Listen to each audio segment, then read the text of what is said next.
आवाज जा रहा है अच्छे से? कोई दिक्कत? आवाज जा रहा है जी? चलो आ जाओ आगे। हम लोग कहाँ थे लास्ट क्लास में? आज ऑप्टिक्स नहीं थी, इलेक्ट्रोस्टैटिक्स करने वाले हैं।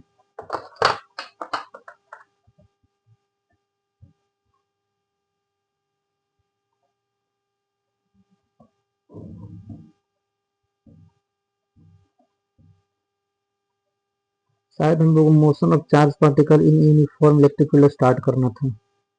वो सब का तो इलेक्ट्रोस्टैटिक्स खत्म होने वाला है रे तीसरा सब का भी। हम लोग पीछे चल गए हैं जरा।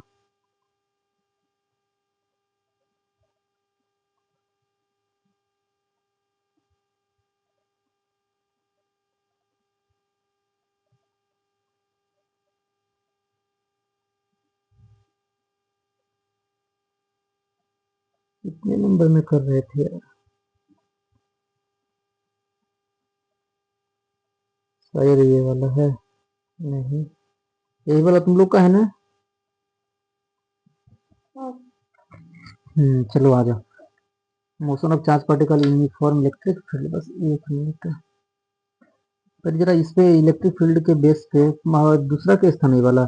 एक मोशन ऑफ चार्ज पार्टिकल, अच्छा uniform non uniform electric field में किस तरह से चार्ज का मोशन को हम लोग ऑब्जर्व करेंगे, डील करेंगे, हम लोग देख चुके हैं। हम लोग को अब ये देखना है motion of charge particle in uniform electric field. चलो हेडिंग डालो।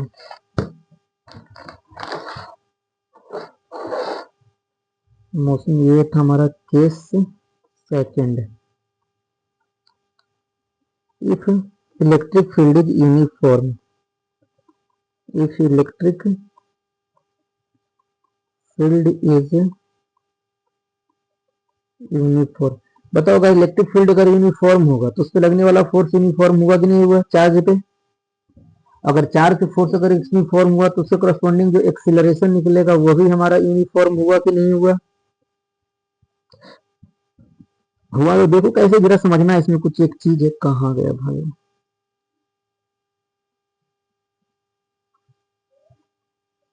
इस पे बेस कुछ सवाल था एडवांस का भाई की नहीं, जैसा ठीक है इसके बाद ले लेंगे। कोई नहीं, ये छूट गया है। आ जाओ। हम मान लेते हैं कि say two parallel plate, say between two parallel plate, between two parallel parallel plate आ गई है Kritika ji? Say between two parallel plate uniform electric field is created. Uniform electric field, uniform electric field is created. Created कुछ यूं देखो जरा। मान लो कि हमारा एक कोई एक प्लेट है, ये दोनों ये चीजें जब हम लोग कैपेसिटर पढ़ेंगे तो बहुत अच्छे से चीजें और समझ में आएगा ऐसा क्यों हुआ। अभी थोड़ी देर के लिए ऐसा मान लेना है कि अच्छा ठीक है ऐसा कुछ होता है। ठीक है, आगे और अच्छे से पढ़ो। बहुत कम टाइम है तुम लोगों के पास। हम लोग को अक्टूबर तक हर हालत में सिलेबस को लगभग 98-99% तो पहुंच ही जाए। कुछ कुछ बच जाए तो बात की बात है, वो चलते रहेगा धीरे धीरे, मगर हम लोग का मेन टॉपिक्स अक्टूबर तक खत्म करना है। मान लो कि हमने क्या किया, यहाँ पर आपका एक पॉजिटिव चार्ज को डिस्ट्रीब्यूट किया था और नीचे हमारा निगेटिव चार्ज को। तो हमें पता है इलेक्ट्रिक फील्ड का जो डायरेक्शन होता है वो प्लस से माइनस होता है। तो फिलहाल के लिए याद रख लो ऐसा क्यों हुआ, तो हम लोग सीखेंगे। ठीक है, जब कैपेसिटर पढ़ाएंगे तब। तो मान लो कि इलेक्ट्रिक फील्ड हमारा कुछ ऐसे क्रिएट हो रखा है यहाँ पर यूनिफॉर्म प्लस से माइनस। क्या सभी को क्लियर है? कोई दिक्कत है? ये कुछ ऐसे क्रिएट हो रखा है।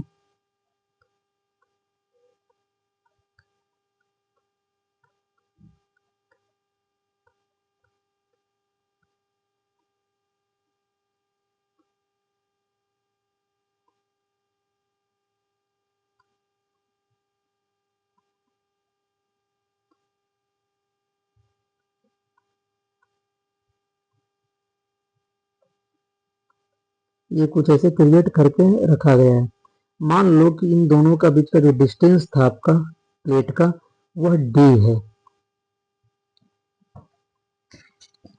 ये दोनों के बीच का डिस्टेंस d है।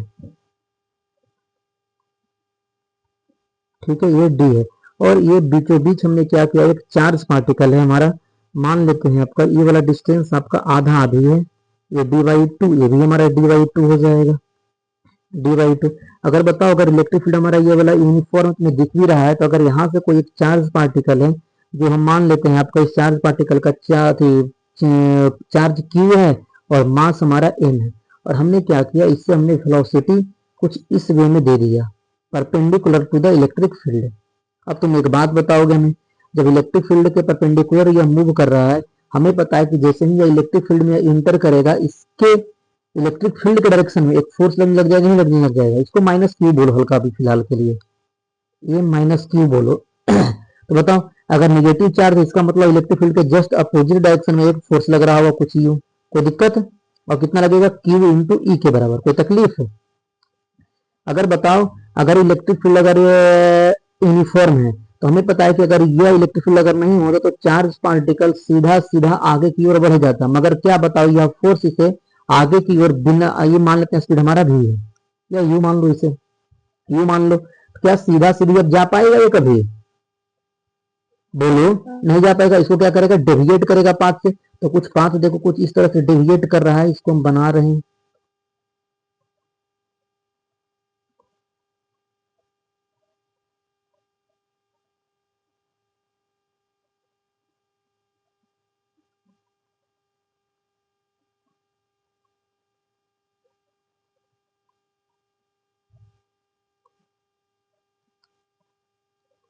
ये कुछ हमारा पार्टिकल कुछ ऐसे डेविएट करेगा, तो इसका ये पाथ हम इसका बनाने की कोशिश कर रहे हैं, ये हल्का सा डेविएट करते करते करते करते कुछ ऐसे मूव कर जाएगा। अब एक बात बताओ, ऐसे अगर मूव करेगा तो हमें बताओगे कि इस डायरेक्शन, हमें पता है कि जब ये एग्जिट करेगा यहाँ से, इसे हम बोल देंगे इमर्ज कर रहा है, तो बताओ कि यह टेंजेंशियल डायरेक्शन में इसका वेलोसिटी होता है, तो ये हमारा क्या हो गया, फाइनल वेलोसिटी वेक्टर हुआ कि नहीं हुआ, बताओ बोलो। मान लेते हैं यह कहानी हमारा t इज इक्वल टू 0 की कहानी था, और यह हमारा कहानी t is equal to t के बराबर है। हम थोड़ी देर के लिए बताओ कि यह डिस्टेंस अगर x मान ले इज इक्वल टू l अगर बोल दें, यहाँ पर ये समझना है जो चीज कह रहा है बस वो करते जाओ। हमें बताओ ये हमारा फाइनल वेलोसिटी वेक्टर, हमने कहा कि इनिशियल डायरेक्शन ऑफ मोशन से यह एंगल थीटा बना रहा है। कैसे, तुम देखो ये वाला हमारा पैरेलल लाइन है, तो ये वाला भी पैरेलल ही इसके है आपका, तो हम कह सकते हैं कि ये थीटा है आपका angle made by velocity vector at the time of emerge at the time of at the time of emerging with initial direction of motion with initial direction of motion with initial direction of motion। जरा एक बात और बताओगे हमें, initial यहाँ जो theta है इसको हम बोलते हैं एंगल ऑफ इमरजेंस, क्या बोलते हैं, एंगल ऑफ इमरजेंस। दूसरी बात हम बोलेंगे, बताओ जो वेलोसिटी वेक्टर हमारा ये वाला है, इसे बोलेंगे आपका velocity of emergence, velocity of emergence, velocity of emergence. हमें दोनों के बारे में बात करना है, जरा एक बात समझो, वेलोसिटी ऑफ इमरजेंस, जरा हम एक बात कहते हैं कि हम इसको ऑब्जर्व कर रहे हैं दो तरह से, motion along X axis, motion along X axis, और इधर हम ऑब्जर्व कर रहे हैं motion along Y axis, motion along Y axis. जरा अच्छे से देखना,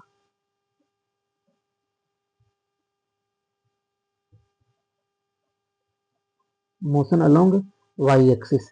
जरा हम एक बात बताओगे, अच्छे से नहीं दिखा, मोशन अलोंग वाई एक्सिस, जरा जो पूछते चलते हैं बताते चलना। Initial velocity along X axis देखो, कहोगे सर यू, बताओ initial velocity along Y axis कितना हमारा, तुम पूछोगे सर एक्स और वाई लिए हैं आपके इधर, तो सिंपली अगर कुछ ना कहा जाए तो हमें मान के चलते हैं कि ये वाला इधर की ओर हमारा एक्स एक्सिस है और ऊपर की ओर हमारा वाई एक्सिस रहा होगा। तो जरा बताओ कि initial velocity along Y axis जल्दी से देखो और बताओ कितना है, आए,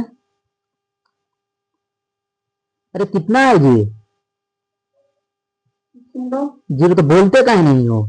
बताओ, फोर से लॉन्ग एक्स एक्सिस कितना हमारा? जीरो है। बताओ, फोर से लॉन्ग वाई एक्सिस कितना हमारा आपका? Q E. बताओ, एक्सिलरेशन अलोंग एक्स एक्सिस कितना हो गया हमारा? जीरो हो गया। बताओ, एक्सिलरेशन अलोंग वाई एक्सिस कितना हो गया? क्यू ई बटा एम हो गया। कोई दिक्कत है? बोलो हाँ या ना। कोई दिक्कत? यहां तक आगे आ जाओ। अब देखो, यहां पर तुमसे अगर पहला कंडीशन ये पूछ सकता है, कंडीशन ये लगा दो, कंडीशन अगर बताओ कि कह रहा है कि यह जो चार्ज पार्टिकल है, हम कितना पहले कंडीशन ये हमसे पूछेगा कि यू का वैल्यू कितना होगा ताकि वह बिना प्लेट में टकराए बाहर निकल जाए। तो एक बार तो बिना टकराए अगर बाहर निकलने की कोशिश करेगा तो तुम खुद बताना कि जब निकलेगा तो ये कम से कम इसका एक्स एक्सिस के अलॉन्ग डिस्प्लेसमेंट कितना होना चाहिए हमारा? एक्स के बराबर होना चाहिए, एल के बराबर होना चाहिए कि नहीं होना चाहिए? तो हम बोल सकते हैं, पहला हम कह सकते हैं for no collision, for safely comes out, safely, safely का स्पेलिंग सही लिखे हैं जी? Safely comes out from, come out from plate. हाँ बोलो। मोशन के लिए फोर्स होना जरूरी है? मोशन के लिए ये कौन बोला तुम्हें? हम तो बोले स्पीड होने का होना जरूरी है। मतलब भाई, अगर फोर्स नहीं होगा तो फिर स्पीड होगा किसी के पास? अरे काहे नहीं होगा भैया, कांस्टेंट स्पीड पे तुम क्यों नहीं मूव कर सकता है? एक सिर्फ फोर्स होता है स्पीड को चेंज करने के लिए। फोर्स आता है, फोर्स आता है किस लिए? फोर्स आया इसका मतलब एक्सेलरेशन आया। एक्सेलरेशन होता है क्या? Changing velocity. वेलोसिटी चेंज दो तो तीन तरीके से हो सकता है, या अपना मैग्नीट्यूड चेंज कर ले, अपना डायरेक्शन चेंज कर ले, या दोनों चेंज कर ले। वो तो एक्सेलरेशन आने का मतलब है कि अपना स्पीड या वेलोसिटी अपना चेंज कर रहा है। बताओ, from plate without collision, without collision, तुम यहां पर कहोगे कि displacement along X axis should be greater than equal to L के बराबर। ये पहला कंडीशन यहां पे हो गया। कोई दिक्कत तो बताना हमें। नहीं। ये सब कंडीशन याद रखोगे, जो यहां से हो सकता है यू का यू पे कंडीशन लगा ले, एल पे कंडीशन लगा ले, वो सब निकल जाएगा यहां से। ठीक है, दूसरा बात समझना, ये हो गया हमारा। चलो आ जाओ, उससे बात पहले समझो। हम अगर यहां पर t इक्वल टू टी पर अगर देखें, t इक्वल टू टी पर जब निकल रहा है बाहर, तो हमें बता दो कि डिस्प्लेसमेंट अलोंग एक्स एक्सिस किसके बराबर है आपका? थोड़ी देर के लिए तुम इसे एक्स ही मानो ना पहले। एक्स का वैल्यू पता है एल के बराबर है, तो यहाँ पर बताओ क्या बोलोगे? एक्स इज इक्वल टू कितना? U T plus half A T square. तो एक्स हमारा जीरो है, तो डायरेक्टली अगर हम यू इंटू टी लिख दें तो कोई दिक्कत है? बोलो। उसी तरह से बताओ कि at T is equal to T पर ही अगर हम तुमसे पूछें, एक्चुअल में तुम यहां पर देखोगे तो यहां पर हमारा डिस्प्लेसमेंट अलोंग वाई एक्सिस जो है हमारा, वह आपका कुछ और नहीं डी वाई टू के बराबर है। मगर थोड़ी देर के लिए हम यह डिस्टेंस को वाई बोल देते हैं। हमें पता है Y is equal to D है। अरे कभी ऐसा भी तो हो सकता है कि यहाँ से जब बाहर आ रहा हो, ये वाला यहाँ से, अरे भैया बन जाए, यहाँ पे बाहर निकला होगा आपका, यहाँ पर बाहर निकला होगा, वो पूरा सट के नहीं निकला, हम तो कंडीशन से दिखा दिए हैं। तो डिस्प्ले यहाँ पर, हाँ इस फिगर में डिस्प्लेसमेंट अलोंग वाई एक्सिस का वैल्यू कितना है हमारा? वाई के बराबर है। तो अगर यहाँ पर वाई बोलते हैं तो बताओ वाई इज इक्वल टू क्या होगा आपका? S Y into T plus 1/2 into A Y into T square. बताओ Y is equal to displacement along Y axis क्या लिख दिए भाई? यू वाई इंटू टी, ये हमारा जीरो है, प्लस 1/2, ये वाला हमारा कितना? क्यू ई बटा एम इंटू टी स्क्वायर। और टी का वैल्यू यहां से चिपका दो, एक्स स्क्वायर बटा यू स्क्वायर के बराबर। तो यहां पर देखोगे Y is equal to Q E X square, Q E X square, Q E X square upon M, two बचेगा ना, 2m इंटू यू का स्क्वायर। यहां से एक चीज देखना आपका, क्यू बटा एम को अलग कर दो और बाकी को इधर लिखो आपका ई इंटू एक्स स्क्वायर बटा यू स्क्वायर। कोई दिक्कत? यहां तक बता दो हमें, समझ पा रहे हो? टू यहाँ पर कोई दिक्कत है?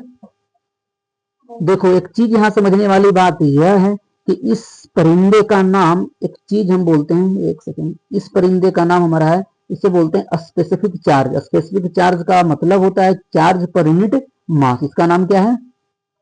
Specific charge. बताओ, एक दिए हुए प्लेट का लेंथ हमारा एक्स, मतलब अगर एक्स का वैल्यू एल के बराबर है तो फिक्स हो गया आपका।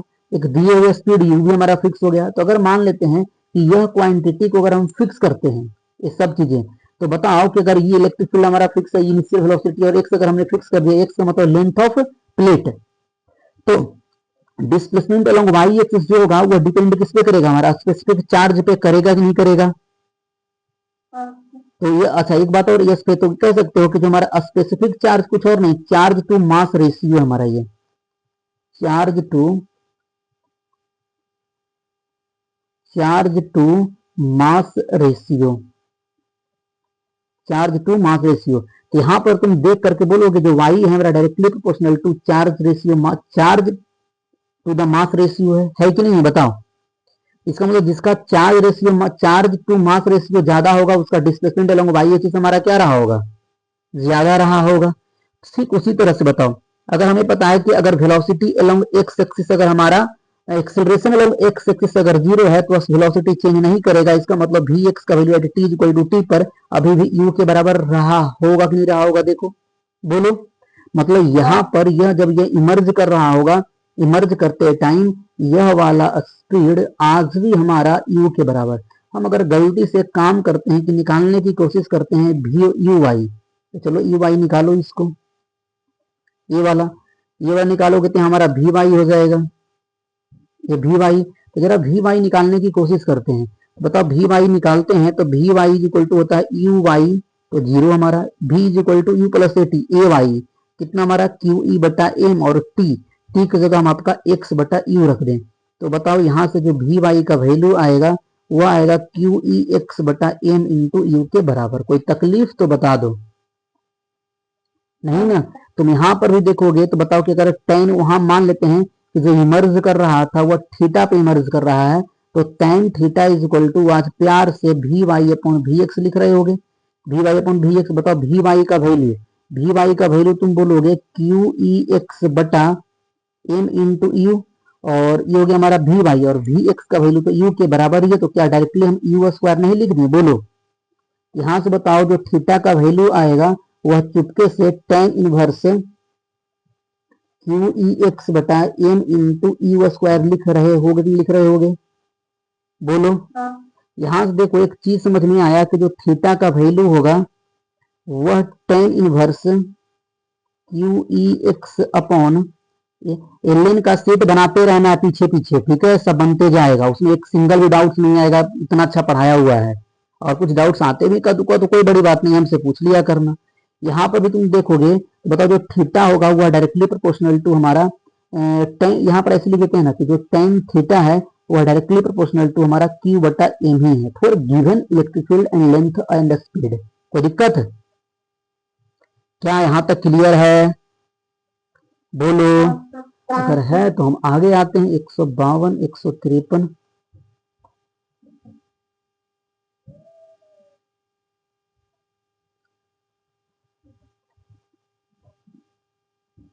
देखो एक सिंपली तुमसे कभी कभी ये सवाल पूछ लेता है एग्जाम्पल के तौर पर, एनसीईआरटी का ही सवाल है ये। मान लो कि हमारा दो एक कोई पैरेलल प्लेट ऐसे था, ये हमारा पॉजिटिव,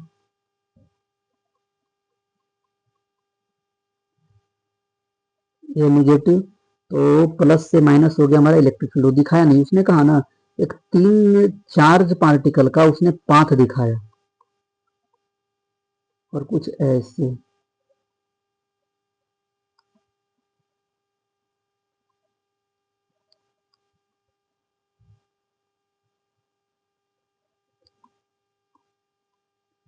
तीन चार्ज पार्टिकल का पाथ दिखाया, हम तीनों पाथ बना के दिखा रहे हैं।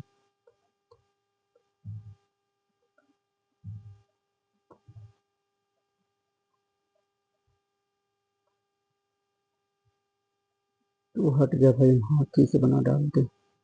एक चार्ज पार्टिकल ऐसे गया हुआ है, एक ऐसे गया हुआ है, एक ऐसे गया हुआ है, ठीक है, ये वाला एक ही जगह से। और हमें पता है कि यहाँ पर इलेक्ट्रिक फील्ड हमारा यूनिफॉर्म है, तो एक हम दिखा देते हैं एक लाइन से कि हमारा यहाँ पर ये इलेक्ट्रिक फील्ड है जो कि यूनिफॉर्म है। पहला हमें तीन पाथ दे रखा है, तीनों पाथ एक का नाम मान लेते हैं वन है, ये दो है, ये तीन है। सबसे पहली बात उसने पूछा ये बताओ कि Q1 Q2 और Q3 में पॉजिटिव कौन, मतलब नेचर। बताओ Q1 हमारा पॉजिटिव रहा होगा कि निगेटिव रहा होगा? Q1 हमारा निगेटिव रहा होगा। बताओ Q2 हमारा निगेटिव रहा होगा कि पॉजिटिव? निगेटिव। और बताओ Q3 पॉजिटिव। बताओ Y का वैल्यू सबसे ज्यादा किसके लिए ज्यादा है? 3 का, है कि नहीं हमारा? बताओ अगर Y का वैल्यू सबसे ज्यादा होने का मतलब बच्चा पार्टी ये जो हमारा डिस्प्लेस कर रहा है यहाँ से, डिस्प्लेसमेंट अलोंग Y एक्सिस, ये वाला सबसे ज्यादा इसके लिए रहा होगा वैल्यू ये Y3। बताओ जिसका Y3 ज्यादा रहा होगा उसका Q/M सबसे ज्यादा किसका रहा होगा? 3 का। उसके बाद Q/मास रेशियो, मास रेशियो किसका? 2 का। फिर चार्ज/मास किसका? हमारा 3 का। क्या इस बात से सहमत हो? एक का। सही सही, अब सही है, कोई दिक्कत? चलो आ जाओ, तो इस पे हम कुछ एक छोटा सा एक एडवांस का सवाल करते हैं, जरा देखना।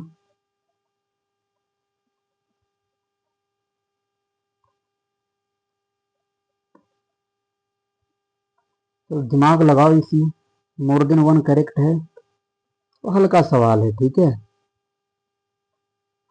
फटाक से हम 2 मिनट का टाइम देते हैं, बाकी फिर हम बताएंगे। सभी को सवाल दिख रहा है अच्छे से? हाँ।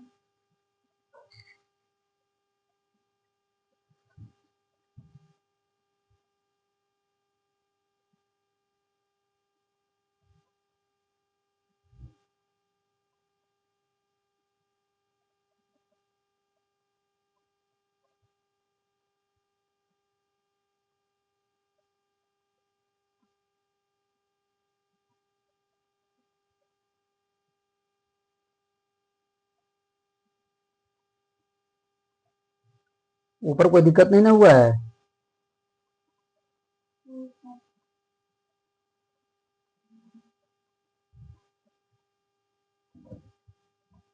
जल्दी से फटाक से ट्राई करो, अगर आता है तो बहुत आसानी से बन जाएगा।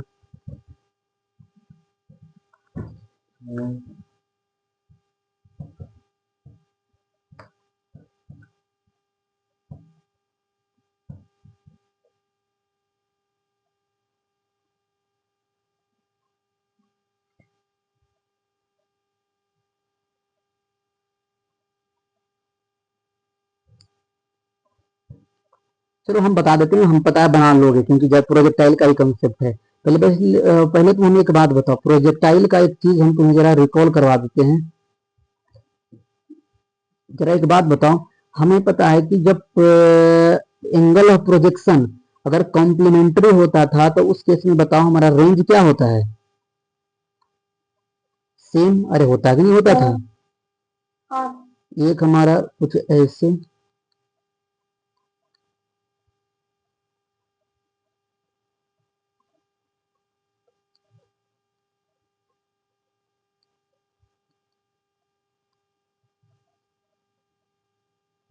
कुछ ऐसे हुआ करता था। अगर ये वाला थीटा और ये वाला हमारा angle of projection 90 minus theta है, तो यहाँ पर दोनों के इसमें range R1 is equal to R2 के बराबर। इतना अगर पता हो तो इसको मिटा ही देते हैं, क्योंकि हम यहाँ पे बना लेंगे। समझ में आ गया होगा क्या हम कह रहे हैं? पढ़ो सवाल को एक बार। हम एक कोऑर्डिनेट सिस्टम बना लेते हैं, लो ये वाला। तुम जरा एक बात बताओ कि ये हमारा ऊपर की ओर y एक्सिस और नीचे की ओर हमारा x एक्सिस, इलेक्ट्रिक फील्ड हमारा नीचे की ओर है, तो चलो यहाँ पर दिखा लेते हैं कि इलेक्ट्रिक फील्ड हमारा नीचे की ओर, ये दिखा देते हैं, इधर है, ये हमारा इलेक्ट्रिक फील्ड है। आ जाओ जरा, एक पार्टिकल को हमने, जो कि चार्ज पार्टिकल है, हमने उसे प्रोजेक्ट किया एट एन एंगल थीटा पे। तो चलो थीटा पे दिखा लेते हैं कि ये हमने कुछ ऐसे प्रोजेक्ट किया है, ये वाला। और यह हमारा है स्पीड, वेलोसिटी ऑफ प्रोजेक्शन, इसको हम प्यार से ये वाला एंगल को थीटा बोल देते हैं। ये वाला यू हमारा है। आज हमारा ये रेंज, हमारा ये पॉइंट हमारा टी दे रखा है, आगे पढ़ा जाए। इलेक्ट्रिक फील्ड का मैग्नीट्यूड दे रखा है, चलो कोई बात नहीं। इलेक्ट्रिक फील्ड का मैग्नीट्यूड अगर देखें, हमें पता है नीचे की ओर है, तो हम सिर्फ और सिर्फ मैग्नीट्यूड लिख रहे हैं। Applied in region, a charge particle of mass m carrying positive charge q is projected with in this region with an initial velocity. u का वैल्यू दे रखा है 2 × 10 × 10 की power 6 metre per second. This particle is aimed to hit the target T which is 5 metre, मतलब range का value यहाँ पर कितना हो गया बताओ, 5 मीटर। कोई दिक्कत? From its entry point into the field as shown systematically in the figure, if Q बटा एम का वैल्यू इसमें लेने के लिए हमें बोला है 10 की power 10, sir S I unit में, तो कोई चेंज वेंज करने का झंझट है ही नहीं, झंझट। तो बताओ आगे आपका, the particle will hit T if the projected at angle, अच्छा पहले एंगल ऑफ प्रोजेक्शन निकालना है, अच्छे समझना बच्चा पार्टी। अगर मैं बताओ रेंज का फॉर्मूला पढ़ाओ, बताओ क्या होता था, यू स्क्वायर साइन 2 थीटा बटा जी के बराबर, अरे बोलो, हेलो हेलो, होता है ना।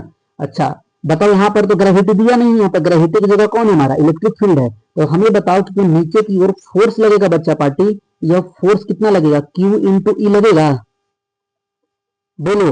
और ये Q इंटू ई को अगर हम M से डिवाइड कर देंगे तो यही क्या कर रहा होगा, G को रिप्लेस कर रहा होगा, मतलब यहाँ पर जो हम यू स्क्वायर साइन 2 थीटा जी का जो वैल्यू लिख रहे थे, वहां पर हम यहाँ पर एक्सेलरेशन कितना लिखेंगे, Q ई बटा M लिखेंगे।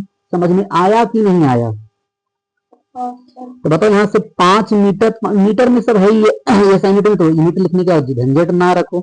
यू स्क्वायर तो करो आपका यू का स्क्वायर, 2 दूना 4 रूट 10 और 10 की पावर 12, यहाँ से क्या आएगा हमारा आपका साइन 2 थीटा, रख दो साइन 2 थीटा डिवाइड बटा क्यू बटा एम का वैल्यू 10 की पावर 10 और इलेक्ट्रिक फील्ड का मैग्नीट्यूड कितना है 400 रूट 3। जरा इसको काटा पीटी करते हैं, देखो क्या मिलेगा, ये खा जाओ तो 10 की पावर 10 और 2 10 की पावर 12 कट गया पूरा नीचे, अरे कटा ही नहीं कटा, ये 4 से ये 4 कट जाएगा और ये 5 दूना 10 कट जाएगा। यहां से हमें प्यार से एक वैल्यू मिला sine 2 theta is equal to का मिला हमका रूट 3/2 मिला। अब एक बात बताओ, यह 2 थीटा का वैल्यू एक बार कितना रखोगे 60 डिग्री, अरे हाँ ये ना, और एक बार एंड बताओ आपका दूसरा बार हमें पता है कि थीटा का वैल्यू 90 माइनस थीटा भी रहता है, तब भी रेंज का वैल्यू कितना हमारा 5 मीटर, तब भी 60 डिग्री इक्वल टू, नहीं समझे क्या बोले, ठीक है 30 डिग्री रखो यहाँ पर और आएगा 30 डिग्री, और यहाँ पर 2 से काटोगे कितना आएगा हमारा 60 डिग्री, यहाँ पर से थीटा का वैल्यू 60 डिग्री आ रहा होगा। क्या बात से सहमत हो? अच्छा इसके करस्पॉन्डिंग हमसे क्या पूछा, पहले एंगल वाला को एलिमिनेट कर लेते हैं, जरा देखो कौन सा ऑप्शन है, the particle will hit T if projected at angle 45 degree, गलत बात है। The particle will hit T if projected either eight angle 30 degree और 60 डिग्री, ये सही है। Time taken by the particle, अच्छा एक बात बताओ, टाइम टेकन का फॉर्मूला पढ़ाओ, क्या पढ़ाए थे 2u साइन थीटा अपॉन कितना हमारा जी के बराबर, मगर यहाँ पर जी की जगह कितना आएगा क्यू ई बटा एम आ जाएगा, क्योंकि एक्सेलरेशन का काम यहाँ पे यह कर रहा होगा। यहाँ पर 2 वैल्यू आएगा, एक बार जब अगर थीटा का वैल्यू 30 डिग्री होगा और एक बार थीटा का वैल्यू 60 होगा, नहीं बुझाया हम क्या बोले, तो रखो 2u का वैल्यू बताओ, u का वैल्यू रखोगे तो u हमारा है 2√10 इंटू 10 की पावर 6 और ये हो गया हमारा साइन 30 1/2 डिवाइड बटा क्यू बटा एम 10 की पावर 10 और ई का वैल्यू 400 रूट 3, और एक बार दूसरा टी का वैल्यू कितना आएगा 2 इंटू 2√10 इंटू 10 की पावर 6 बाद से साइन 60 होगा, साइन 60 का वैल्यू रूट 3/2 डिवाइड बटा कितना 10 की पावर 10 इंटू 400 रूट 3। तो जरा देखो यहाँ पर क्या कहानी लिखा जा सकता है, आ जाओ, ये वाला 10 की पावर ये तो पूरा कट जा रहा है, ये वाला 1 2 से 1 2 खा जाओ, ये 2 दूना 4 खा जाओ, यहाँ बचेगा रूट 10 बटा 2√3 बचेगा, तो 2√3 बचेगा, तो यहाँ पर आप कट जाएगा, ये आपका 2 से काटोगे। अच्छा ऐसे करते हैं ना, देखो इसको मैं कहानी लिख देते हैं कि अगर अंडर रूट है ये वाला 10 है, 2 को अंदर लेके चले जाओ, क्या ऐसा लिख सकते हैं, लिख सकते हैं, बताओ कितना आ जाएगा हमारा आपका 5/6,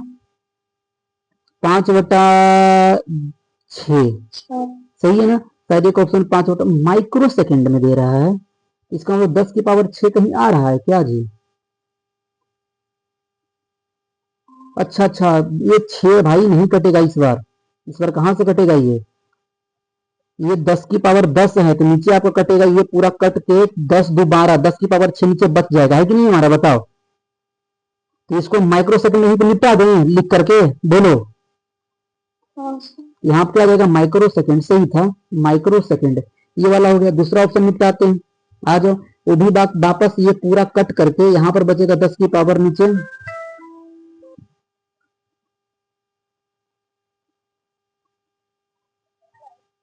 हाँ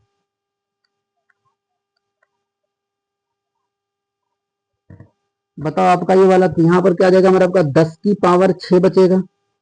और यहाँ काटा पिटे √3 से √3 भी कटेगा ही नहीं कटेगा, बताओ। ये 2 से 2 कटेगा, बताओ कितना बचेगा, 2√10 बटा कितना बचेगा बच्चा पार्टी, 4 बचेगा जी। सही लिख रहे हैं आपका, तो ये 5 और ये 2 गुना 4 काटोगे तो अंदर जाके √5/4, देखो तो यही ऑप्शन है हमारा। एक है √5/6, एक √5/2 है। तो कहीं ये गड़बड़ हो रहा है, देखो जरा कहाँ पे गड़बड़ किए हैं। क्या रूट के अंदर 10/4 होगा, कहाँ पे, जो लास्ट में आप रूट के अंदर 5 लिखे वहां 10 होना चाहिए। अच्छा अच्छा सही बोले, सही। ये 10 बटा कितना हमारा 4, तो कितना हो जाएगा 5/2, सही बोले, ये माइक्रो सेकंड। कोई दिक्कत है?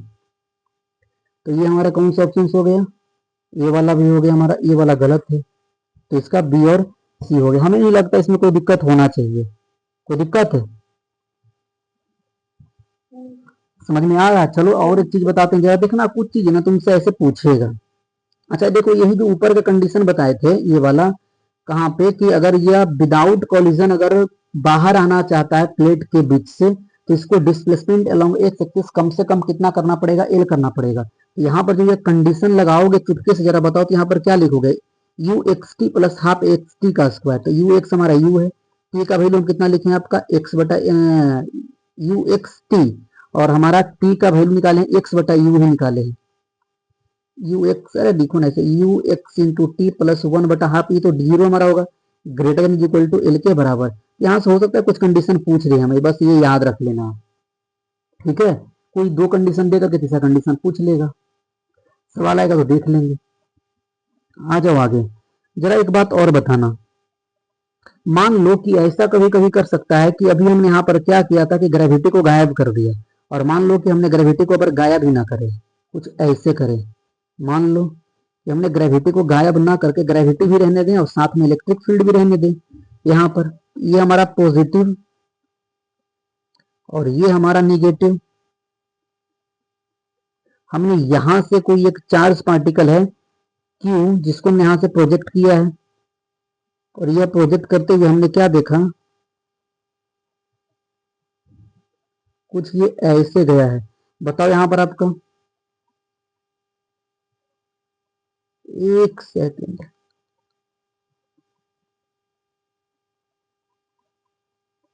कुछ ऐसे, यहां पर हमने यहां से हमने इसे प्रोजेक्ट किया था। ये स्पीड हम यू मान लेते हैं और एंगल ऑफ प्रोजेक्शन थीटा, और इसका मास हम ए मान लेते हैं। यहाँ पर देखो समझने वाली बात बच्चा पार्टी है ना, कि ये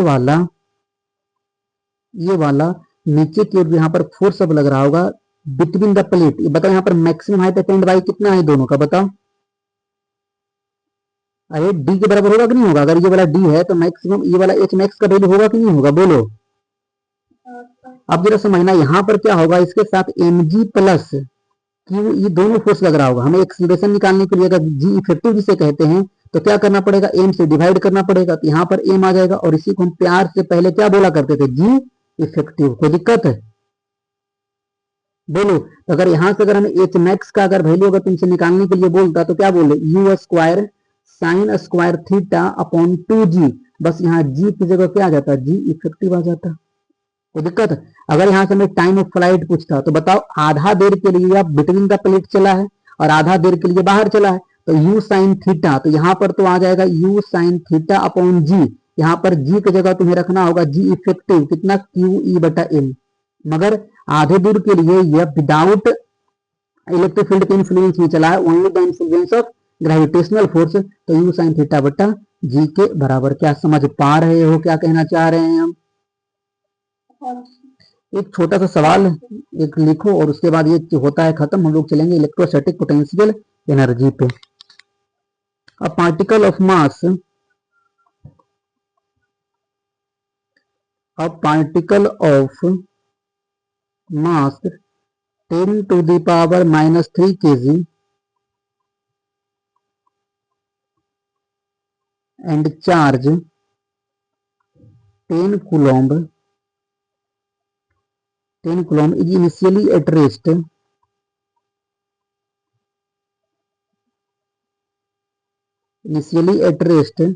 at t is equal to 0.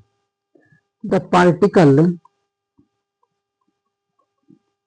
particle comes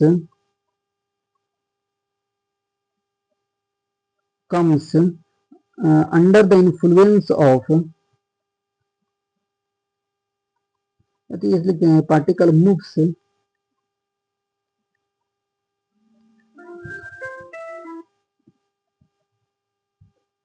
particle moves इसलिए लिखते हैं particle comes under the influence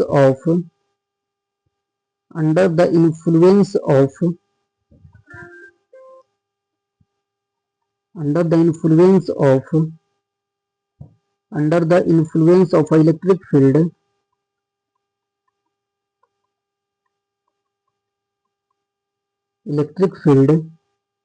E is equal to sin 10 की पावर इसे ना 10t क्या दिया था, 10 की power -3 into sin t.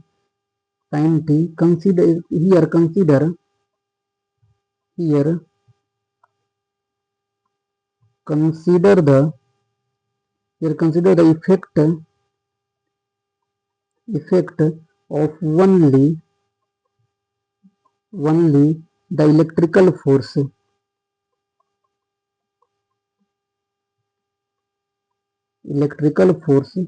on the particle.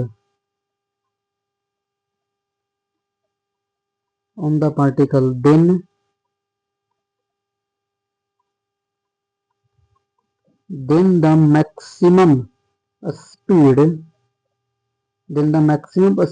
in meter per second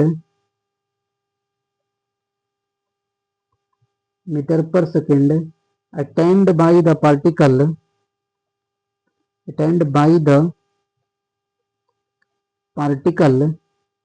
at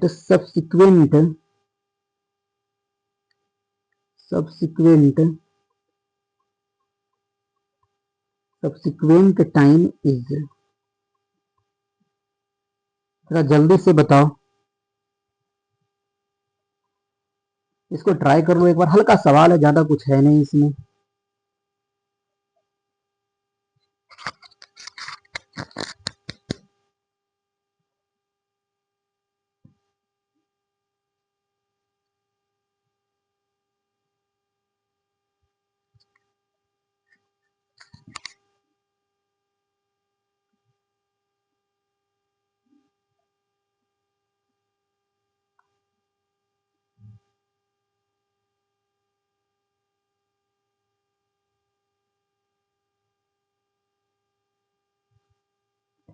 चलो हम बताते हैं, देखो जरा इधर, हल्का सवाल है, कुछ है नहीं इसमें। बउआ एक बात बताओ कि जो साइन थीटा का वैल्यू होता है वो किसके बीच होता है, माइनस साइन थीटा से लेकर के -1 से लेकर के +1 के बीच में होता है कि नहीं होता है? ये चीजें हम पढ़ा भी चुके हैं पहले, है कि नहीं? और अभी साइन थीटा का मैक्सिमम वैल्यू कितना होता है? 1 पे। तो बताओ 1 कहाँ पे होगा? पहली बार होगा कि बहुत सारे पॉइंट पे होगा? बहुत सारे पॉइंट पे होना है आपका। पहला पे कहाँ पे होता है? 90 डिग्री पे। अगला बार कहाँ पे आपका? 450 डिग्री। इस तरह से चल रहा है। अगर इसे रेडियन में लिखना तो लिख लो आपका π/2 पर। अगला बार कितना हमारा 5π/2 पर। इस तरह से चलता चलेगा। मगर बताओ पहली बार मैक्सिमम में कब हुआ होगा? π/2 पर। और जितना π/2 पर रहा होगा उतना ही वापस 5/2 पर भी रहा होगा। तो चलो एक बात बताओ जरा हमें जरा साइन 10 की पावर -3 को हम ऐसा लिख देते हैं, फिलहाल के साइन ω t में इंटीग्रेशन करना आसान होगा और कुछ नहीं है। बताओ इज इक्वल टू 1 के बराबर। तो यहां से बताओ ω t का वैल्यू कितना होगा हमारा? π/2 के बराबर। पहली बार की हम बात कर रहे हैं। अगर टाइम और पूछा तो ये भी ले लो आपका π/2। तो पहला बार जो आएगा वह π/2 ω टाइम पे, अगला बार कितना हमारा 5π/2 ω टाइम पे। ये सब चीजें हम डिस्कस कर चुके हैं SHM में, ठीक है? ये सब दिक्कत नहीं होना चाहिए साइन ω t क्या है। तो बताओ यहाँ से जो फोर्स का वैल्यू किसके बराबर, तो हाँ बोलो। स्पीड मैक्सिमम होने के लिए इलेक्ट्रिक फील्ड को मैक्सिमम। हाँ इलेक्ट्रिक फील्ड को मैं अभी रुक जाओ, बता रहे हैं, एक सेकंड रुक जाओ। बताओ F is equal to Q होता है नहीं होता है। अब बताओ F is equal to Q, यहाँ से पहले एक्सीलरेशन निकालो, एक्सीलरेशन कितना हमारा क्यू ई बटा एम के बराबर। अरे होगा कि नहीं होगा। अब बताओ हमारा क्यू ई बटा एम, तो हमें एक 10⁻³ तो 10⁻⁻, चार्ज में कितना दे रखा है जी, चार्ज कहीं दे रखा है, 10 कूलम चार्ज दे रखा है, तो 10 और बटा 10⁻³ और इलेक्ट्रिक फील्ड हमें दे रखा है साइन ओमेगा टी के बराबर। कोई दिक्कत तो बताओ हमें, यहां तक कोई दिक्कत है। यहाँ आ जाएगा 10⁻⁴ इंटू साइन ओमेगा टी। हाँ अगर तुम चाहोगे सर ओमेगा का वैल्यू कितना है तो 10⁻³ होगा, इसको कुछ और नहीं, ये रेडियन पर सेकेंड होता है, ठीक है, इसका यूनिट तुम्हें पता है। जरा बताओ एक्सीलरेशन इज इक्वल टू, अगर हम लिखें dv बटा dt, तो dt को उधर लेके चले जाओ, साइन ओमेगा इंटू टी और इंटू dt के बराबर। जब इसे इंटीग्रेट कर रहे होगे तो बताओ t इज इक्वल टू 0 पे स्पीड हमारा 0 था, और मैक्सिमम हमें पूछा है स्पीड। बताओ मैक्सिमम स्पीड होने के लिए साइन को मैक्सिमम होना है, और साइन मैक्सिमम पहली बार कहाँ पे हुआ है, पाई बटा 2 ओमेगा। क्या किसी को तकलीफ है बताओ, अरे बुझाया। तो यहाँ से भी मैक्सिमम निकालने के तुम्हें क्या करोगे, 10⁻⁴ बटा ओमेगा से भी डिवाइड कर दो। साइन का इंटीग्रेशन होता है माइनस कॉस ओमेगा टी, और ये हो जाएगा 0 से पाई बटा 2 ओमेगा। तो 10⁻⁴ बटा ओमेगा का वैल्यू कितना, 10⁻⁻3। यहाँ पर पहले आप कॉस ओमेगा टी, टी की जगह पाई बटा 2 ओमेगा रखो, तो बच जाएगा हमारा कितना, कॉस 90 हो जाएगा, 0 हो जाएगा, माइनस माइनस प्लस, ये हमारा 1 हो जाएगा आपका। रुक जाओ तो 1 सेकेंड। हेलो हेलो, पागल पागल हो क्या तुम लोग।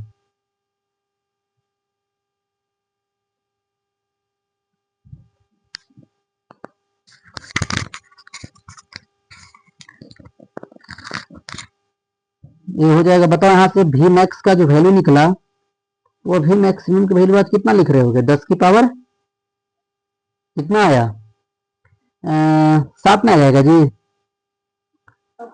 10 की पावर, एक सेकंड देख लो यहाँ पर जरा, 10⁻⁻3 तो 10⁻7 मीटर पर सेकंड।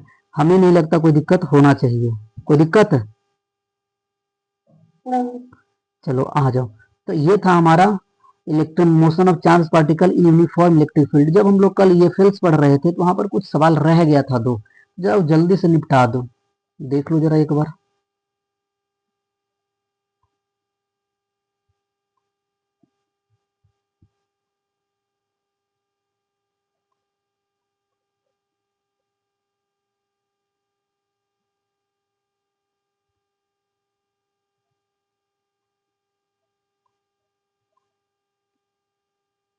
चलो बनाओ इसको जल्दी से, देखो मोर देन वन करेक्ट है।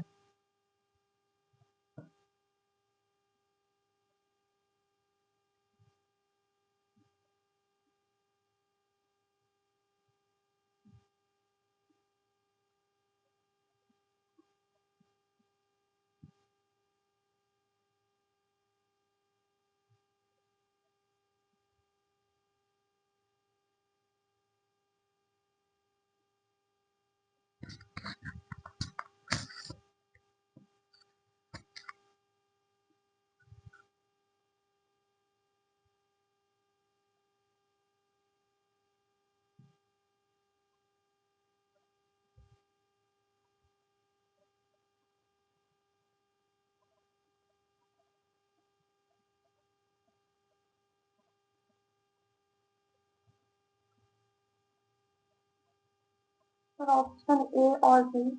ए और डी। डी। पहले बात देखो, अगर तुम्हें Q1 बटा Q2 का अगर मैग्नीट्यूड निकालना हो, पहले बताओ Q1 पॉजिटिव की negative, positive. Q1 positive, Q2 negative. क्योंकि वहां पे टर्मिनेट हो रहा है, तो Q1 का मोड बटा Q2 का मोड।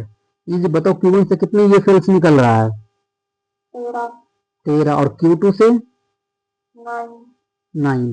तो यहाँ बताओ क्या हो जाएगा, जो Q1 होगा Q1 इंटू 9, यही डायरेक्टली लिख देते हैं ना। बताओ Q1 का मैग्नीट्यूड ज्यादा रहा होगा एज कम्पेयर टू Q2 के मैग्नीट्यूड से, कोई दिक्कत है? अब जरा एक बात याद करो कि यहाँ पर हमारा Q1, ये हमारा Q2 जो हमारा निगेटिव है तो माइनस Q2 कर देते हैं। अब बताओ कि अगर Q1 का मैग्नीट्यूड ज्यादा है, अच्छा ऐसे तुम हाँ ऐसे भी समझ सकते हो, अगर Q1 का मैग्नीट्यूड अगर ज्यादा है तो इससे डिस्टेंस कम करना पड़ेगा। तो बताओ किसके राइट साइड में इलेक्ट्रिक फील्ड जीरो होगा कि लेफ्ट साइड में? यहाँ पर जीरो होना पड़ेगा, है कि नहीं? और बीच में कभी इलेक्ट्रिक फील्ड जीरो हो सकता है? नहीं जीरो हो सकता। क्या यहाँ पर इलेक्ट्रिक फील्ड जीरो कभी हो सकता है? नहीं। हाँ इधर की ओर तो बताओ कि जीरो होगा कहाँ पे जाकर? इन्फिनिटी पे जाकर के, है कि नहीं? क्योंकि इन्फिनिटी कारण दोनों के कारण इन्फिनिटी पे इलेक्ट्रिक फील्ड कितना हो जाएगा? जीरो। हम फाइनाइट डिस्टेंस की बात कर रहा है, तो आगे आ जाओ। अगर तुम देखते हो तो बताओ क्या कह रहा है कि Q1 ग्रेटर देन, कौन सा ऑप्शन हो गया? ये पहला ऑप्शन सही है, दूसरा गलत गया। At a finite distance to the left of Q1 ना, at a finite distance to the right of Q2 सही है ये वाला, कोई दिक्कत है? आ जाओ आगे। एक छोटा सा सवाल और है ये वाला, और इसका रीजन हम बताए थे कि बताओ कि बोले भी थे कि जब हम लोग कंडक्टर नाम का एक टॉपिक पढ़ेंगे इलेक्ट्रोस्टैटिक्स का सबसे लास्ट होगा गॉस लॉ के बाद, वहां पर ये सब चीजें और डिस्कस करने वाले हैं कि कोई भी इलेक्ट्रिक फील्ड लाइंस जो होता है वह किसी भी सरफेस मेटेलिक सरफेस के परपेंडिकुलर होता है। क्यों होता है वहां पर समझेंगे, यहाँ पर हल्का फल्का हम लोग समझने की कोशिश किए थे। बताओ जल्दी से इसमें से कौन सा सही है?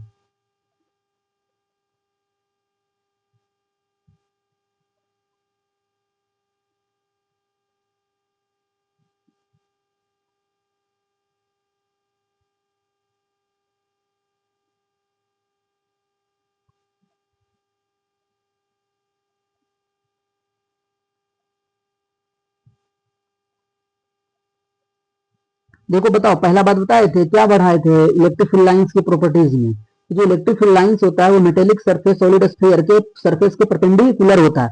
और बताओ कोई अगर स्फीयर है उसके परपेंडिकुलर होने के लिए कंडीशन क्या होता है कि एक तो लाइन कहां से पास कर जाए? सेंटर से। तो एक हो जाएगा, और अगर यहाँ पर होगा तो इसको हल्का सा क्या होना पड़ेगा? तिरछा, ताकि क्या हो जाए? परपेंडिकुलर। क्योंकि ये लाइन कभी भी परपेंडिकुलर नहीं हो सकता। क्या इस बात से सहमत हो?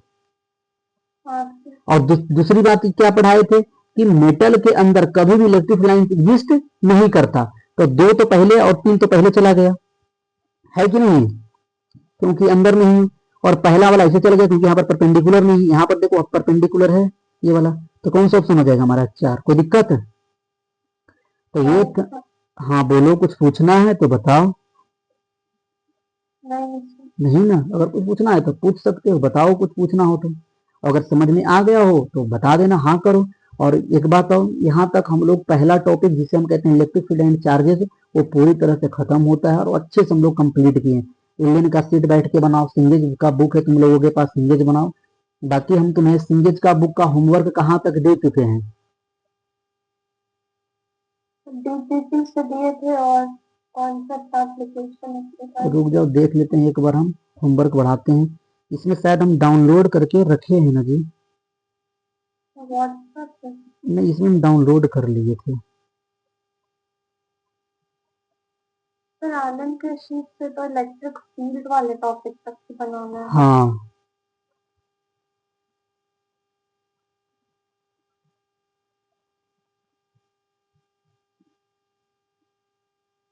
पीवाईक्यू। अब अच्छा पीवाईक्यू भी तुम लोगों को हम होमवर्क दे देते हैं।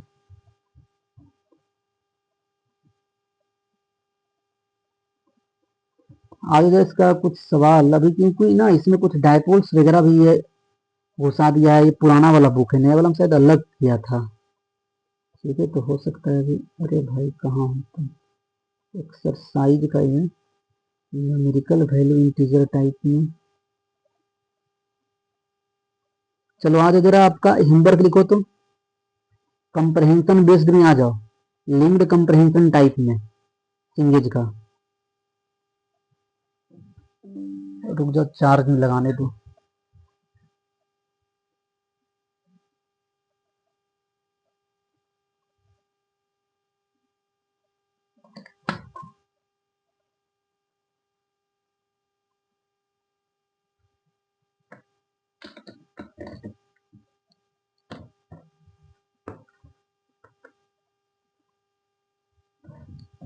ये वाला लिंक्ड कंप्रहेंशन में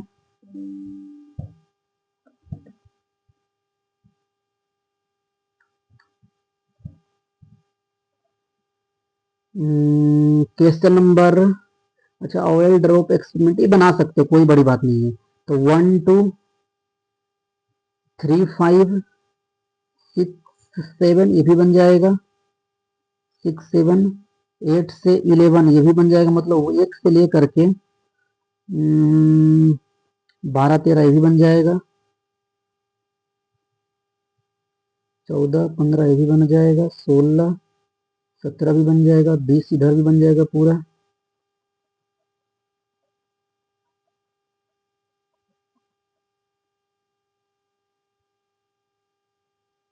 ये भी बन जाएगा,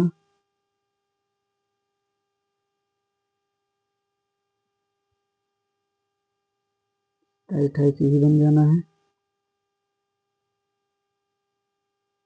आप बना लेंगे 28 तक, ठीक है, 1 से लेकर के 28 तक, ओके 29 डायपोल दे दिया है। आ जाओ जरा मैट्रिक्स टाइप में आ जाओ,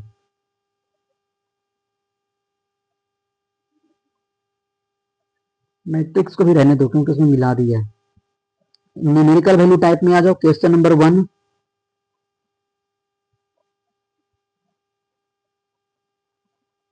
क्वेश्चन नंबर 1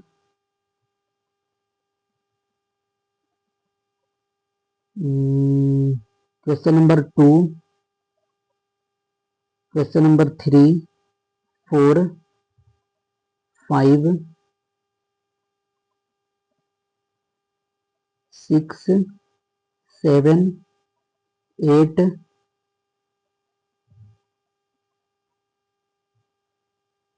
9 10 पूरा बन सकता है, पूरा ही बना लोगे, ठीक है। बहुत इजी सवाल है ये सब यार, ठीक है। बहुत हमारे नोट्स हम इतने अच्छे बनवाए हैं, इतना अच्छा पढ़ाए हैं कि तुम एक एक सवाल को निपटा दोगे। हम लोग अगली क्लास में इसको डिस्कस भी कर लेंगे, ठीक है। बाकी पीवाईक्यू जब हम लोग बुक से बदे होमवर्क देंगे तो ये सब अपने आप आ जाएगा सवाल। इसमें कुछ सवाल तो ऑलरेडी हम डिस्कस कर चुके हैं, देखो अभी यही वाले तो डिस्कस किए हैं, ठीक है। आ जाओ आगे। तो यहाँ पर खत्म हो जाता है पहला टॉपिक और हम दूसरा, मतलब कैसे तो इलेक्ट्रोस्टैटिक्स का यहाँ पर लगभग 70% 60-70% हम लोग का खत्म होता है। हम लोग नेक्स्ट टॉपिक स्टार्ट करते हैं जिसे हम कहते हैं इलेक्ट्रोस्टैटिक पोटेंशियल एनर्जी, जिसे शॉर्ट में ईपीई बोला करेंगे, या इसी को हम बोलते हैं, हेडिंग डालो, नया पेज निकाल लेना यहाँ के बाद डालते हैं electric potential,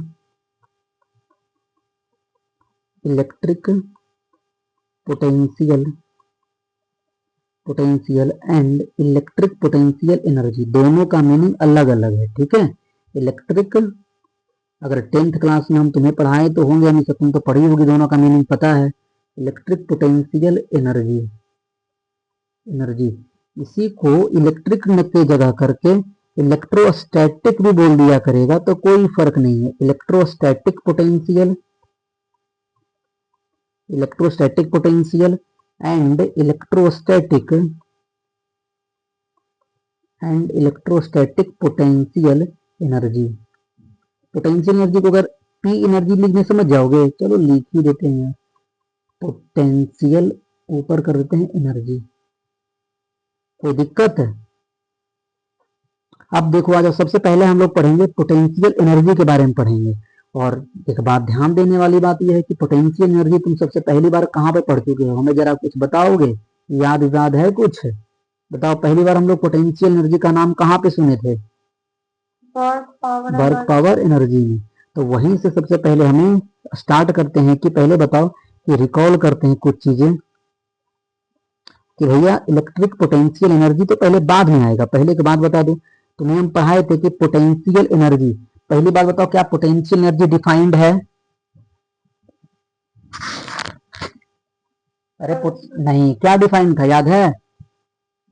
change in potential defined था कि नहीं था हमारा? तो यहाँ पर लिखोगे, पहली बात लिख दो कि पोटेंशियल जो हमारा था वो नॉट डिफाइंड था, नॉट डिफाइंड। हमें डिफाइन किया था चेंज इन पोटेंशियल एनर्जी को हमें डिफाइन किया था। एक सेकंड, पोटेंशियल एनर्जी की बात कर रहे हैं हम, potential energy not defined, not defined. हमने डिफाइंड किया था change in potential energy is defined, change in potential energy is defined.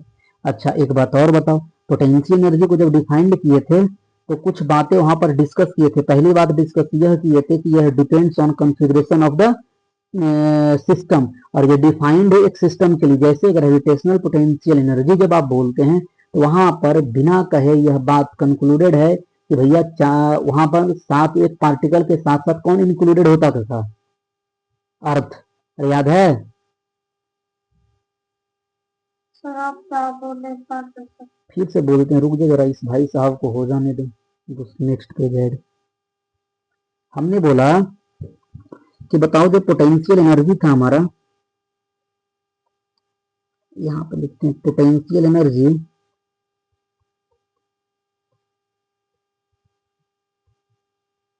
Potential energy, यह पोटेंशियल एनर्जी से रिगार्डिंग हम लोग बहुत सारे बातें डिस्कस किए थे। क्या क्या किए थे जरा देखना। ये पहली बात डिस्कस किए थे कि पहले बताओ कि change in potential energy is defined, is defined. और दूसरी बात यह बताए थे कि यह एक किसी भी पॉइंट, चाहे पॉइंट पार्टिकल के लिए डिफाइंड नहीं था, एक सिस्टम के लिए डिफाइंड हम किए थे, है कि नहीं हमारा? Defined, defined for a system, defined for a system. और सिस्टम को किस तरह से बनाते हैं, कैसे सिस्टम कंसिडर करते हैं, ये चीजें हम लोग डिस्कस कर चुके हैं। और तीसरी बात बताए थे कि यह डिपेंड करता है, depends, depends upon configuration, configuration of system, configuration of system. और सबसे बड़ी बात कि बताओ कि यह डिफाइंड हुआ था corresponding to a internal non conservative force की कंजर्वेटिव फोर्स, कंजर्वेटिव। और याद करो हम लोगों के सिलेबस में सिर्फ एक ऐसा एक फोर्स था जो नॉन कंजर्वेटिव था, वो कौन था? फ्रिक्शन। फ्रिक्शन के अलावा जो भी जितने भी फोर्स हम लोगों के सिलेबस में पढ़ना है वो सभी के सभी हमारे क्या हैं? कंजर्वेटिव। तो तीसरी चौथी बात ध्यान रखना है कि हमारा कि यह defined corresponding to,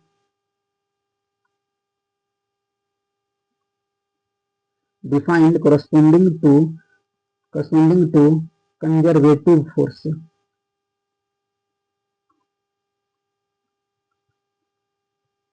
conservative force.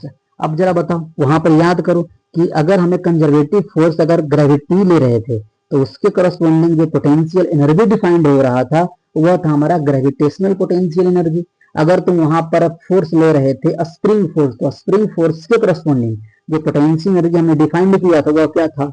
Spring potential energy. वहीं पर यह भी बात हम लिखवाए थे, इलेक्ट्रोस्टैटिक फोर्स भी एक हमारा क्या है? कंजर्वेटिव फोर्स है। तो उसके करस्पॉन्डिंग जो हमारा क्या डिफाइंड होगा? पोटेंशियल एनर्जी डिफाइंड होगा, उसका नाम क्या होगा? Electrostatic potential energy. कोई दिक्कत है? तो बताओ यहां पर हम बता है कि so as we know that, ये सब पुरानी बातें हैं। As we know that, as we know that a small change in, a small change in potential energy, a small change in potential energy is defined as, is defined as, is defined as minus of a small work done by internal conservative force। कोई दिक्कत है? Internal conservative force. अब एक बात बताओ, अगर यह conservative force आज अगर हम लेंगे कौन सा आपका? इलेक्ट्रोस्टैटिक या इलेक्ट्रिक फोर्स, जो भी बोल दो आपका, इलेक्ट्रोस्टैटिक फोर्स। तो बताओगे हमें कि इसके करस्पॉन्डिंग जो हमारा पोटेंशियल एनर्जी डिफाइंड होगा वह बताओ क्या होगा हमारा? Electrostatic potential energy. Electrostatic potential energy को शॉर्ट में पी लिखा करेंगे, और ये पूरे वर्ड को अब शॉर्ट में हम लोग ईपीई लिखा करेंगे।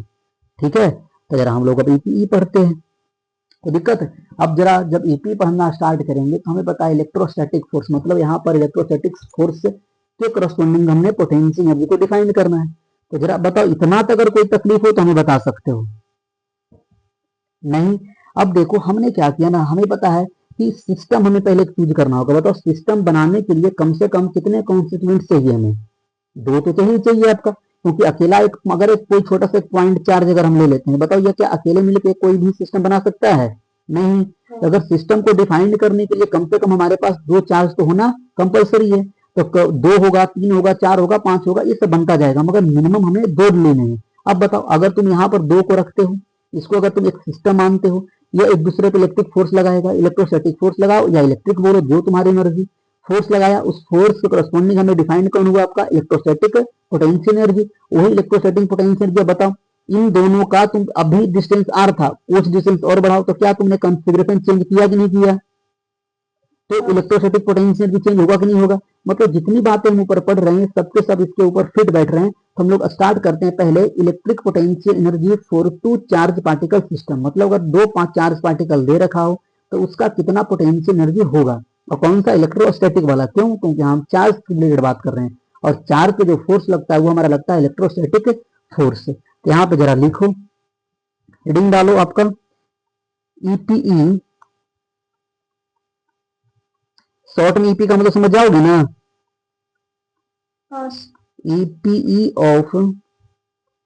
ईपीई of two point charges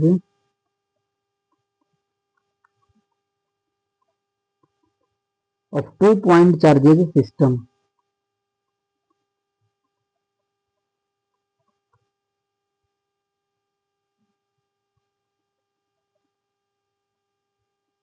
to point charges system. चलो आ जाओ, देखो हम अभी पहला वर्ड तो यही यूज किए थे ऊपर में कि change in electric potential defined है, ना कि सिर्फ और सिर्फ पोटेंशियल एनर्जी। तो हम जैसे याद करो वर्क पावर एनर्जी में, वहां पर हमने क्या किया था कि एक रेफरेंस मान करके वहां पर पोटेंशियल एनर्जी मतलब ग्रेविटेशनल पोटेंशियल एनर्जी को हमने क्या मान लिया था? जीरो, एक रेफरेंस लाइन पे। ठीक उसी तरह से स्प्रिंग पोटेंशियल एनर्जी को डिफाइन करने के लिए जब स्प्रिंग नेचुरल लेंथ में था तो वहां पर हमने पोटेंशियल एनर्जी कितना माना था? जीरो माना था। ठीक वहां यहाँ पर भी हम वही चीजें कंसिडर करेंगे और यह बात बताएंगे कि अगर कोई दो पॉइंट चार्जेस के बीच अगर डिस्टेंस बहुत ज्यादा हो, लगभग इन्फिनिटी पर हो, तो हम कहेंगे कि उसका पोटेंशियल एनर्जी कितना है? हमारा जीरो है। कोई दिक्कत है? तो यहाँ पर एक बात हम समझ में आया क्या हम बोले? Since potential energy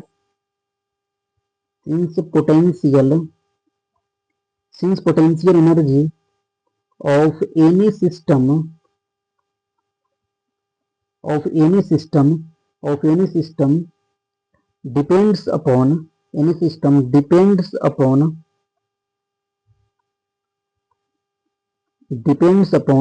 its configuration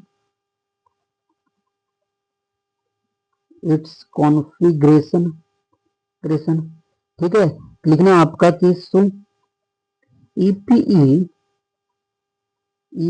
of two point charges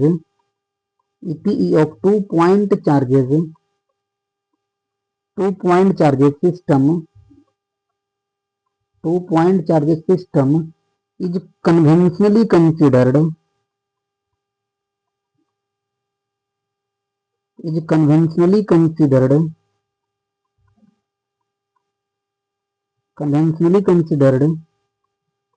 to be zero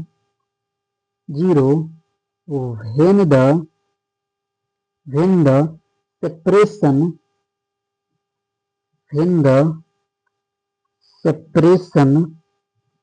between them is infinite। मतलब समझना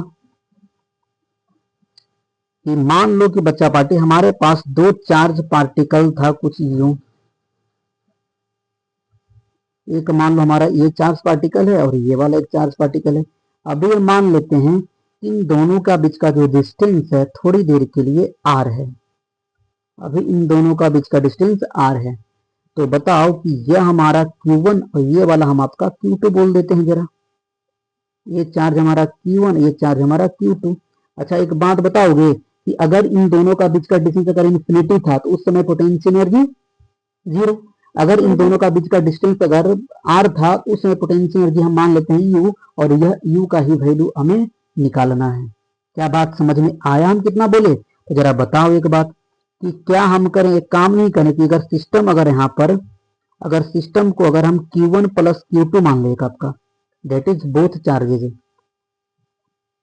दैट इज बोथ चार्ज को अगर एक सिस्टम मान ले, तो बताओ बोथ चार्जेस को, तो इन दोनों पे लगने वाला इलेक्ट्रोस्टैटिक फोर्स हमारा इंटरनल हुआ कि एक्सटर्नल हुआ? अभी थोड़ी देर के लिए हम पॉजिटिव ही मान के चल रहे हैं, बताओ कोई दिक्कत तो? क्या हम बोले समझ में आया?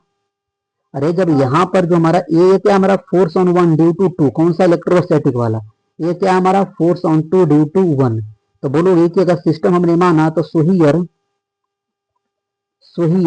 जो force on one due to two लग रहा था and force on two due to one लग रहा है, force on one due to two and force on two due to one becomes internal force, becomes internal conservative force, internal conservative force. ठीक है, इसके बाद हम लोग कल कंटिन्यू करेंगे, क्योंकि इसके बाद तुरंत हमें 2:30 बजे से क्लास और है। कोई दिक्कत तो बता दो हमें। कल है तुम्हारा क्लास, कल लेंगे। कल हम लोगों को पोटेंशियल एनर्जी खत्म करके इलेक्ट्रिक पोटेंशियल भी हद तक खत्म कर लेना है, क्योंकि लगभग हम लोगों के पास 3 से 4 क्लास में मेंटेन कर लेना है, वो सब के बराबरी कर लेना है, क्योंकि वो सब का लगभग 2 से 3 क्लास हार्डली बचा हुआ है, सिर्फ और सिर्फ गॉस लॉ, बाकी सब खत्म हो गया, डायपोल वाइपोल। कोई दिक्कत हो यहाँ तक बच्चा पार्टी तो बताओ, कुछ पूछना है? और नोट्स अपना कंप्लीट करते चलना साथ में, साथ साथ में PYQ। अच्छा अभी पहले एलियन वाला सीट बना लो, और इसका एलियन का सीट और ये सीएज, ये दोनों बना लो, उसके बाद हम लोग PYQ पे आ जाएंगे। कोई दिक्कत? चलो ठीक है बच्चा पार्टी, जा सकते हो। हाँ, बाय। बाय।